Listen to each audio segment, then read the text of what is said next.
Hello दोस्तों, नमस्कार। बहुत बहुत स्वागत है आपका हमारे चैनल अतुल क्लासेस में। I am Atul Shrivastava, educator, mentor and career coach. दोस्तों, आपकी ह्यूज डिमांड पर मैं आज से शुरू करने जा रहा हूँ अकाउंटेंसी का पहला चैप्टर और वीडियो। मतलब कि आज से अकाउंटेंसी का कोर्स भी स्टार्ट होने जा रहा है। आपके लिए ये बहुत खुशखबरी की बात है कि मैं अब एक अकाउंटेंसी भी यूट्यूब पर आपको पढ़ाने जा रहा हूँ। तो अकाउंटेंसी का ये पहला वीडियो है दोस्तों, और धीरे धीरे हमारे वीडियो चैप्टर वाइज आते रहेंगे। अगर आपका बेसिक कॉन्सेप्ट अकाउंटेंसी का वीक है तो आप इस चैप्टर से सीखेंगे, आप हमारे वीडियो से सीखेंगे। प्लस ये जो कोर्स मैं स्टार्ट करने जा रहा हूँ, ये 11th 12th और सीए वाले बच्चों के लिए है जो सीए फाउंडेशन का कोर्स कर रहे हैं, और आगे चलकर मैं बीकॉम वाली क्लासेस भी लूँगा। तो अभी ये 11th 12th और सीए वाले स्टूडेंट्स जो अकाउंटेंसी सब्जेक्ट में अच्छा मार्क्स गेन करना चाहते हैं 11th में 12th में और साथ ही साथ सीए के एग्ज़ाम में, तो अगर आप 100 में 90 मार्क्स लाना चाहते हैं सीए के एग्ज़ाम में, तो आप हमारे चैनल से नोट्स मेंटेन कर लीजिएगा। और ये बिल्कुल फ्री ऑफ कॉस्ट है, बस खाली आप अच्छे से अगर पढ़ाई करेंगे तो आपको एक चीज़ समझ में आएगी दोस्तों। और चैनल को अगर पसंद आए तो शेयर ज़रूर करिएगा, लाइक ज़रूर करिएगा, मोटिवेट ज़रूर करिएगा मुझे, क्योंकि मैं आपको मोटिवेट करूँगा, आप मुझे मोटिवेट करेंगे, और ये अकाउंटिंग साइकिल चलता ही रहेगा। अब अकाउंटिंग साइकिल क्या होता है हमारे कोर्स के टाइम आप सीखोगे। ठीक है दोस्तों, तो चैनल को सब्सक्राइब कर लीजिए और बेल आइकन को प्रेस कर दीजिए ताकि आपको नोटिफिकेशन मिलता रहे। तो आज से स्टार्ट करते हैं दोस्तों अकाउंटेंसी। देखिए, अकाउंटेंसी बड़ा इंटरेस्टिंग सब्जेक्ट है। इस सब्जेक्ट को बहुत बहुत ज़्यादा लोग मतलब बहुत टेक्निकली समझने की ज़रूरत नहीं, बहुत इजीली समझने की ज़रूरत है। और टेक्निकल सब्जेक्ट है बट इजीली समझने की ज़रूरत है और टेक्निकली प्रेजेंट करने की ज़रूरत है। If you want to be successful in life, then you should present something in technically way, something in technically, but you should learn something in easy way. मतलब आसानी से चीज़ों को सीखो और टेक्निकली थोड़ा प्रेजेंट कर दो, तो ये आपके प्रोफेशन की वैल्यू को बढ़ाता है, प्रोफेशन की वैल्यू को इंक्रीज करता है। तो दोस्तों, आज हम लोग बात करते हैं प्रोफेशन की वैल्यू को भी बढ़ाएंगे, और साथ ही साथ बहुत सारी बातें हम लोग करेंगे अकाउंटेंसी के अंदर। इतनी सारी बातें करेंगे कि आपको इतना नॉलेज हो जाएगा हमारे वीडियोज़ को देखकर कि आपको कहीं और जाने की ज़रूरत नहीं दोस्तों। बस इस चैनल के साथ जुड़ जाइए, कहीं जाने की ज़रूरत नहीं है। गारंटी मेरी है कि नॉलेज ना हो जाए तो कहिएगा। आइए बात करते हैं लोग आज अकाउंटिंग के बारे में और अकाउंटेंसी के बारे में। देखिए, आपकी बुक का नाम होता है बुक कीपिंग एंड अकाउंटेंसी।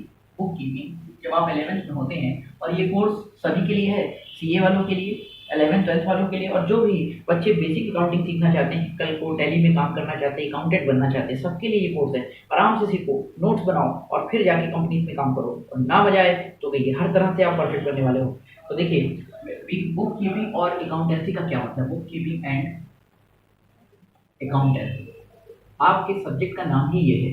इस पर मैं बात करूंगा अभी, लेकिन पहले थोड़ी बातें और इम्पोर्टेंट करते हैं जो कि बहुत ज़रूरी है आपको जानना। दोस्तों, क्या आपको पता है आज से लगभग 20,000 20 लाख ईसा पूर्व पहले वर्ष पहले, 20 लाख ईसा पूर्व वर्ष का मतलब है कि 20 लाख बीसी, 20 लाख बीसी से पहले, मतलब 20 लाख वर्ष बीसी से पहले आदि मानव लोग रहते थे, आदिम ह्यूमन थे, है ना। तो जो आदि मानव लोग थे, उन लोगों को ना रहना, खाना, पीना, पढ़ना, लिखना कुछ नहीं पता था। They don't know anything about anything, how to say, they don't know manner, they don't know manner of anything. In spite of that,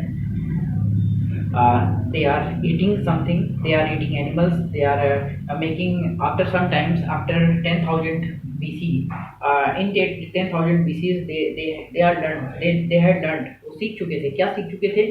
how to eat how to how to eat food with cooking। मतलब वो लोग जब जानवरों को मारते थे तो उनको कुकिंग करके उनको खाने के लिए वो सब सीख चुके थे। धीरे धीरे उनका मानसिक विकास हुआ, मेंटल जो उनका डेवलपमेंट था वो धीरे धीरे होता गया। तो धीरे धीरे उनको खेती करना भी आया, धीरे धीरे उन्हें मतलब पशुपालन करना आया। इस तरीके से धीरे धीरे उन्होंने बहुत सारी बातें सीखी। ठीक है, ये बात तो आपको पता होगी। एक मैं शॉर्ट गेम्स दे रहा हूँ, अगर आपको अकाउंटिंग सीखनी है तो ये पहला वीडियो है और शॉर्ट गेम्स है। इसको आप अपने माइंड में जब सेट कर लेंगे तभी अकाउंटिंग में मज़ा आने वाली है दोस्तों। तो हम बिल्कुल पुराने टाइम पे चले गए। अब आपके मन में क्वेश्चन होगा ना कि ये अकाउंटिंग आई तो कब आई, किस समय आई और क्यों आई, तो ये बात हम बताने जा रहे हैं। तो वहाँ से हम चल रहे हैं आदि मानव काल से, धीरे धीरे बड़े पुरा पाषाण काल आया, फिर मध्य पाषाण काल आया, फिर नव पाषाण काल। तो मध्य पाषाण काल में लोगों ने आग की खोज की, भोजन को पका के खाने लगे। नव पाषाण काल में उन लोगों को सभ्यता आ गई, सभ्यताएं जन्म ली। हड़प्पा सभ्यता आई, सिंधु घाटी सभ्यता आई, जैसे आप कहते हैं हड़प्पा तो नगर था, सिंधु घाटी सभ्यता आई। उसके बाद आपका जो है अ, ये प्रथम नगरीय सभ्यता थी, फिर प्रथम ग्रामीण सभ्यता, वैदिक वैदिक सभ्यता आई, है ना। और वैदिक सभ्यता के बाद लोगों ने बहुत सारी बातें सीख ली। अब क्या था कि अब समय था कि अब सर्वाइव कैसे किया जाए और अच्छे से सर्वाइव कैसे किया जाए। तो अच्छे से सर्वाइव करने के लिए सभी ने अपने अपने खेती करना शुरू कर दिया। किसी ने आलू की खेती की, किसी ने चावल की, किसी ने दाल की, किसी ने किसी ना किसी चीज़ की खेती करना स्टार्ट कर दिया। अब जिसके पास जो चीज़ ज़्यादा होती थी वो अपने खाने के बाद बच जाती थी, तो वो उसने क्या किया कि बार्टर सिस्टम आ गया। बार्टर सिस्टम कैसे आया कि जिसके पास जो चीज़ ज़्यादा होती थी वो अपनी चीज़ को देकर दूसरे की चीज़ खरीद लेता था। कहता था कि भैया इतना चावल ले लो 1 कटोरा, और 1 कटोरा दाल मुझे दे दो।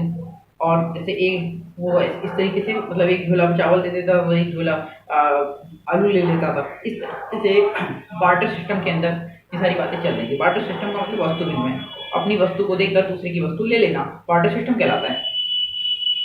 सब कुछ आसानी से चल रहा था, बट आने वाले टाइम पे बहुत सारी समस्याएं पैदा हुई इस बार्टर सिस्टम की। जानते हैं बार्टर सिस्टम की क्या समस्या पैदा हुई? बार्टर सिस्टम के अंदर हर समय वो व्यक्ति नहीं मिलता था जिस चीज़ की हमको ज़रूरत होती थी, या मिलता था तो उसके पास चीज़ें खत्म हो जाती थी।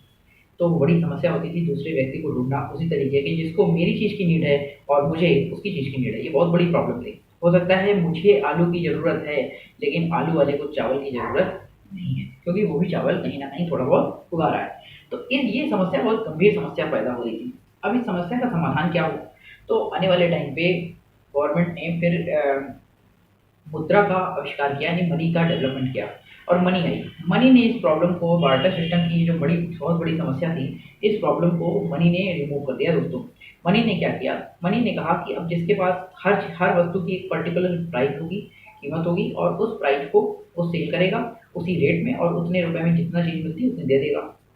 अब क्या हुआ? अब जिसके पास जैसे चावल ज़्यादा होता था तो उसने चावल की दुकान खोल ली अपने घर के सामने और लिख दिया चावल की दुकान। 1 किलो चावल लोगे तो इतने रुपए, 2 किलो लोगे तो इतने रुपए, इस तरीके से। कि जिसके पास आलू ज़्यादा होता था उसने आलू की दुकान खोल दी।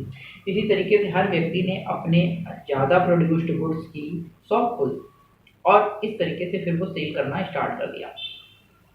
यहाँ तक तो बात समझ में आ गई होगी। अब क्या हुआ कि धीरे धीरे हम लोग और आगे बढ़े। फिर क्या हुआ? फिर अब जब शॉप खुल गई और ये काम हो गया, तो यानी बिजनेस स्टेब्लिश हो गए कहीं ना कहीं। और बिजनेस जब स्टेब्लिश हो गए तो बिजनेस की समस्या कुछ समय बाद पता चली। समस्या क्या पता चली? सब कुछ सही से चल रहा था, लेकिन अचानक से क्या हुआ? देखिए, अचानक से क्या हुआ कि ये है राम की दुकान, राम की शॉप है ये। राम की शॉप के अंदर मान लीजिए राम राशन की दुकान है इनकी, मतलब ग्रेन्स की, अनाज अनाज बेचते हैं, तो ग्रेन्स की दुकान है ये। अब राम की दुकान पे एक आए मिस्टर श्याम। मिस्टर श्याम ने कहा कि हम 50% पैसा अभी देंगे, 50% अगले महीने ले लेना। एक आए घनश्याम। घनश्याम ने कहा कि मैं सारा पैसा अगले महीने दूंगा, इस महीने आप हमें उधार दे दो, यानी उधार मांग रहे थे। उधार इन्होंने आइटम खरीदा। इन्होंने कहा कि ये लो एडवांस ले लो हमसे, एडवांस ले लो 3 महीने का, और राशन पहुँचाओ, और अगर कभी मैं 2-3 महीने लेट भी हो जाऊंगा तो 6 महीने बाद फिर पैसा देना। तो आप कहीं ना कहीं, और कुछ लोग नगद में आए, बिल्कुल कैश में लेके गए, कैश में जितना था उतने लिया और लेके चले गए। तो ये जो भाई राम थे ये कंफ्यूजिया ऐसे गए, ये कहने लगे यार ऐसे होगा तो हिसाब किताब कैसे होगा? कैसे पता चलेगा कि हमारी कंपनी को कितना प्रॉफिट हुआ, हमारी दुकान में कितना प्रॉफिट हुआ, कितना लॉस हुआ, और प्रॉफिट कितना हुआ उसको कितना इन्वेस्ट करेंगे अगले साल, जिससे कि अगले साल और प्रोडक्शन होगा और सेल होगी, हमें पता ही नहीं चल पाएगा। ऐसी समस्या जितने भी बिजनेस खुले थे सबके साथ दोस्तों ये प्रॉब्लम होगी। अब इस प्रॉब्लम का सलूशन क्या था? इस प्रॉब्लम का सलूशन अकाउंटिंग। दोस्तों अकाउंटिंग ही बिजनेस की समस्या का समाधान है। इस संसार में जितने भी बिजनेस चल रहे हैं उस बिजनेस की समस्या का समाधान केवल अकाउंटिंग के पास। अगर अकाउंटिंग नहीं होती तो कोई बिजनेस ना होता। अगर अकाउंटिंग ना आती तो राम अपनी दुकान बंद कर चुके होते, क्योंकि कोई प्रॉपर सिस्टम नहीं होता मैनेजमेंट का कि अकाउंट्स को मैनेज कैसे किया जाए। किसी ने उधार दिया है, किसी ने नगद दिया है, कस्टमर मना भी नहीं कर सकते हैं। अगर कस्टमर को मना कर देंगे तो ये चला जाएगा, केवल एक कस्टमर ही आएगा, ये वाला कैश वाला, और ऐसे ये जो 4 कस्टमर है तो चले जाएंगे, और जब 4 कस्टमर चले जाएंगे तो दुकान तब भी लॉस में चली जाएगी। तो कस्टमर को मना नहीं कर सकते। आपको अकाउंटिंग सिस्टम के अंदर इस सभी तरीके के ट्रीटमेंट करना आना चाहिए। अगर आप ये कर लोगे तो आपको सही प्रॉफिट और सही लॉस पता चलेगा आपके बिजनेस का, और उसी के बेसिस पे आप सही डिसीजन ले पाओगे कि प्रॉफिट हुआ है तो इस प्रॉफिट का क्या क्या करना है, लॉस हुआ है तो इस लॉस को कहाँ इन्वेस्ट करना है, मतलब सॉरी लॉस हुआ है तो इस लॉस को कैसे मैनेज करना है कि अगली बार लॉस ना हो। और लॉस किस कारण से हुआ है, श्याम के कारण से हुआ है, घनश्याम के कारण से हुआ है, एडवांस की वजह से हुआ है, लॉस का कारण पता चलेगा जब हम प्रॉफिट और लॉस सही से निकालेंगे। लेकिन प्रॉफिट और लॉस सही से निकालने के लिए आपको अकाउंटिंग का प्रॉपर सिस्टम आना चाहिए, इसलिए अकाउंटिंग का महत्व बढ़ा। यहाँ तक बात समझ में आ गई, मतलब बिजनेस है तो ही अकाउंटिंग है, लेकिन बिजनेस की प्रॉब्लम है तो अकाउंटिंग के पास सोल्यूशन है। अगर अकाउंटिंग नहीं तो बिजनेस नहीं, और बिजनेस नहीं तो अकाउंटिंग नहीं, दोनों एक दूसरे के पूरक हैं।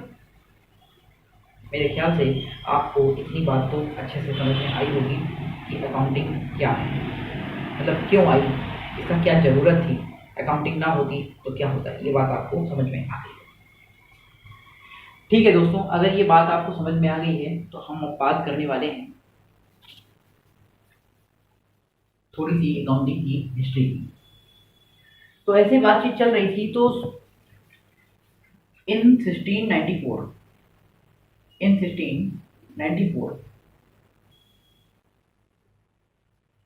there was an economist and mathematician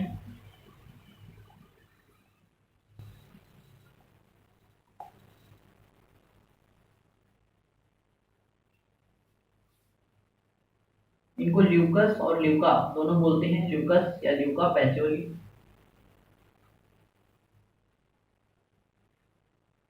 ये इकोनॉमिस्ट भी थे और मैथमेटिशियन भी थे। There was an economist and mathematician Lucas Pacioli introduced a book in the field of accounting, in the field of accounting, named the Computi-Set Scriptures, ये नामक पुस्तक लिखी इन्होंने। कब लिखी? 1694 में इन इटली। ये इटली के थे तो इटली में इन्होंने ये प्रोड्यूस। और आपको जान के अच्छा लगेगा कि अकाउंटिंग का जो शहर है बेबीलोनिया को कॉमर्स सिटी कहा जाता है। Babylonia is called the city of commerce. ये भी इटली में पड़ता है दोस्तों, ठीक है। इतनी बात आपको समझ में आ गई। तो ल्यूकस पैसियोली का नाम ना भूलना, और ल्यूकस पैसियोली इंपॉर्टेंट बात है। इज कॉल्ड, ल्यूकस पैसियोली को कहा जाता है the father of accounting, the father of accounting. दोस्तों ल्यूकस पैसियोली को फादर ऑफ अकाउंटिंग कहा जाता है, ये भी समझ लीजिए, बहुत इंपॉर्टेंट बात है।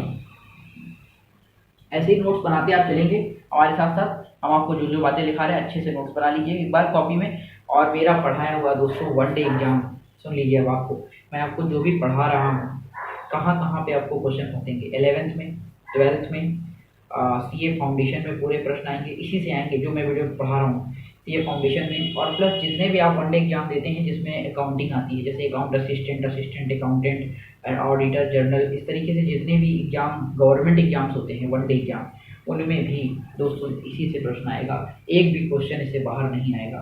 और दोस्तों मेरे साथ जुड़े रहिएगा और देखिएगा कमाल। बीएचयू का एंट्रेंस एग्जाम दीजिए, बीएड का कॉमर्स का एग्जाम दीजिए, बीएड के अगर आप कॉमर्स से कर रहे हैं आप दीजिए, और देखिए आप इससे पूरा फंसेगा दोस्तों, बस अच्छे से सीखते रहिए। तो यहाँ तक तो बात समझ में आ गई, ठीक है। तो इन्होंने ल्यूकस पैसियोली ने ये की, तो ल्यूकस पैसियोली ने क्या कौन सा रोल दिया?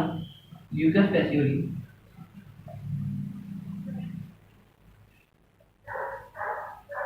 इंट्रोड्यूस्ड डबल अकाउंटिंग सिस्टम, इन्होंने डबल अकाउंटिंग सिस्टम का रूल दिया। Rule this rule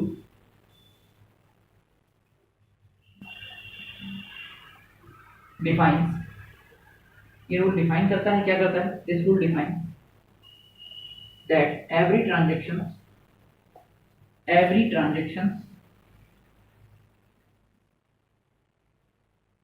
has two aspects. हर लेन देन के दो पहलू होते हैं दोस्तों। क्या बताता है ये? Every transaction has two aspects. Number 1 debit और नंबर 2 क्रेडिट। हर लेन देन के दो पहलू होते हैं, जैसे हर सिक्के के दो पहलू होते हैं, एक हेड और एक टेल, उसी तरीके से हर लेन देन के दो पहलू होते हैं, एक डेबिट और एक क्रेडिट। अच्छा, डेबिट और क्रेडिट यानी कि कुछ डेबिट होगा तो कुछ क्रेडिट भी होगा, कुछ आएगा तो कुछ जाएगा भी। तो इस तरीके से इन्होंने कहा कि हर ट्रांजेक्शन के दो पक्ष होते हैं, डेबिट और क्रेडिट, और इसको रिकॉर्ड करने का मेथड इन्होंने बताया, और इसीलिए तब से अकाउंटिंग रिकॉर्ड की जाने लगी। तो every transaction has to have debit and credit and तो इस तरीके से उन्होंने बताया, और फिर और भी चीज़ें अपनी बुक में बताई कि कितने प्रकार के अकाउंट्स होते हैं, उनकी क्लासिफिकेशन किया, और उसके बाद उनके रूल बताए, और रूल्स के बाद गोल्डन रूल्स बताने के बाद उन्होंने कहा इस तरीके से अकाउंटिंग को रिकॉर्ड किया जाता है। तो हम लोग वो रूल आगे सीखेंगे। तो अभी ये बेसिक बातें थी इस वीडियो के अंदर। तो ये हमारा लेक्चर 1 है दोस्तों। लेक्चर 2 में हम लोग बेसिक टर्म्स सीखेंगे पहले, कि अकाउंटिंग हम जब करने वाले हैं, अकाउंटिंग सीखने वाले हैं, उसमें कौन कौन से टर्म्स हमें मिलेंगे, उन टर्म्स को पहले सीखेंगे इसके बाद अगले वीडियो में, और टर्म्स सीखने के बाद फिर हम लोग चैप्टर स्टार्ट करेंगे जर्नल एंट्रीज। बहुत इंपॉर्टेंट चैप्टर है। तो पहले हम लोग बेसिक टर्म्स सीखेंगे, फिर जर्नल एंट्रीज सीखेंगे। तो दोस्तों आज के वीडियो में इतना ही, फिर मिलेंगे नेक्स्ट वीडियो में। अगर वीडियो पसंद आया है तो लाइक, शेयर और कमेंट करना ना भूलिए। आपके मन में एक क्वेश्चन और होगा कि अकाउंटिंग करते वक्त, मतलब अकाउंटिंग का इतना इम्पोर्टेंस है, तो ये बताइए कि क्या मतलब आपके मन में अभी आगे बहुत सारे क्वेश्चन आएंगे, जिसमें एक क्वेश्चन ये भी आएगा कि सोल ट्रेड, जैसे आपको अलग अलग बिजनेस की अकाउंटिंग सीखने का मौका मिलेगा हमारे वीडियो में, जैसे कि सिंगल एंट्री सिस्टम क्या है, डबल एंट्री सिस्टम क्या है। देखो एक तो डबल एंट्री सिस्टम है, लेकिन सिंगल एंट्री सिस्टम भी कुछ होता है। अब वो क्या होता है, कहाँ पर यूज होता है, ये भी बताएंगे। स्कूल की अकाउंटिंग कैसे करते हैं, जहाँ पर फैक्ट्री की अकाउंटिंग कैसे करते हैं, दुकानों की अकाउंटिंग कैसे करते हैं, और आपके पार्टनरशिप फर्म की अकाउंटिंग कैसे करते हैं। मतलब हर जगह की अकाउंटिंग आप सीखोगे हमारी क्लास में। हम आपको हर एक चीज़ अच्छे से समझाने की कोशिश करेंगे, जिससे आप अकाउंटिंग में मास्टर बन जाएं दोस्तों। तो ठीक है, चैनल के साथ जुड़े रहिए। हम आपको नेक्स्ट वीडियो में सिखाने वाले हैं कि अकाउंटिंग कहाँ कहाँ की जाती है और कैसे कैसे की जाती है। अगर आपको सीखना है कि कहाँ पर अकाउंटिंग कैसे होती है और किस अकाउंटिंग का क्या नाम है, तो नेक्स्ट वीडियो को देखना ना भूलिए। तब तक के लिए थैंक यू वेरी मच। जय हिंद।